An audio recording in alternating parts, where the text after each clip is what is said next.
Pancreatic cancer is a rare disease compared to other malignancies. The more informed you can be, the better you're able to make informed decisions about your treatment.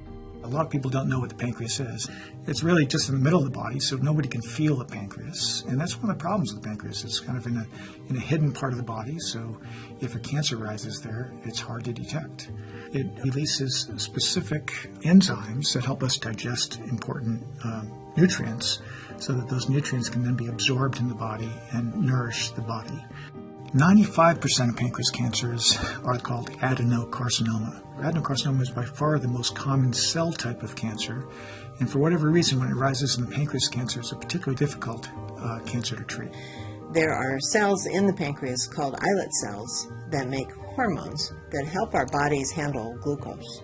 But those islet cells that create hormones can also give rise to cancer, and we call those types of tumors neuroendocrine tumors.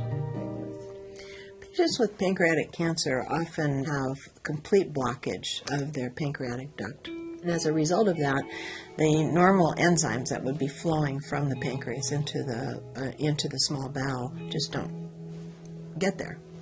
And so it's important to replace those enzymes with oral form of the enzymes. And that really can help diminish some of the bloating and gas that some of our patients experience when they're diagnosed.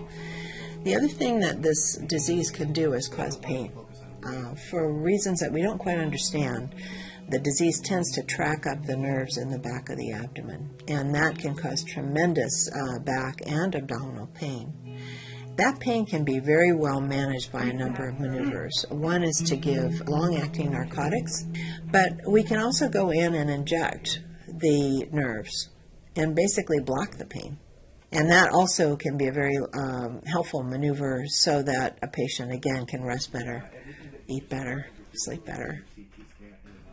So as an oncologist, whenever we diagnose pancreas cancer, or any cancer, we give it a stage. But pancreas cancer is really an exception. Even though it is stage 1, 2, 3, and 4, that's not the way the oncologist thinks about it. We think of pancreatic cancer in terms of the extent of disease. Is it local and confined to the pancreas and operable? Is it local and confined to the pancreas, but approaching some of the major vessels that might make the operation difficult, and we call that borderline? Is it so advanced that it completely surrounds those blood vessels or other critical organs, and then we call that locally advanced? Or is it actually spread through lymph nodes or the bloodstream to distant sites, such as the liver, and then we call that metastatic? So when we think about treatments for any cancer, the big three that we have are surgery, radiation, and chemotherapy.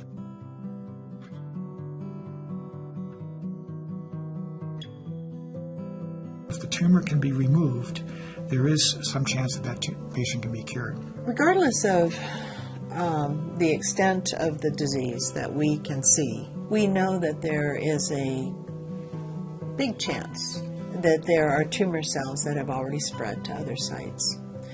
So even in operable disease, we tend to use additional therapy. We call this adjuvant therapy. It's often chemotherapy. It may be chemotherapy combined with radiation after surgery.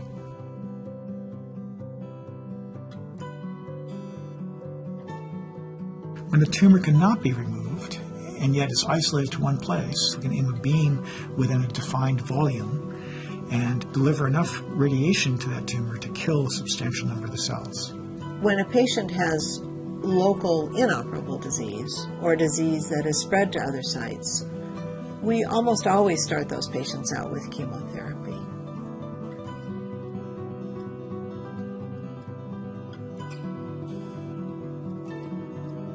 There are different classes of chemotherapy, but basically what we think of is systemic agents.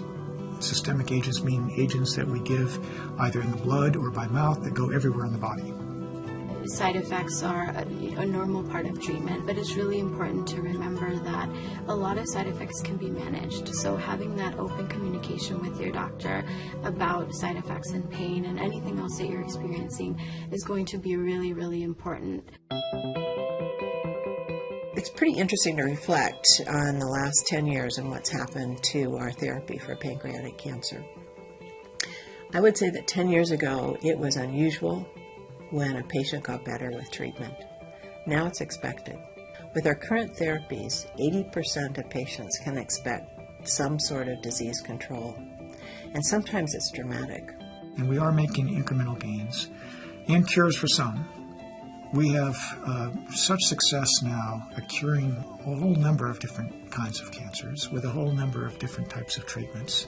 Clinical trials are an essential step in that process. Whenever I have a conversation with patients about treatment options, I always talk with them about clinical trials.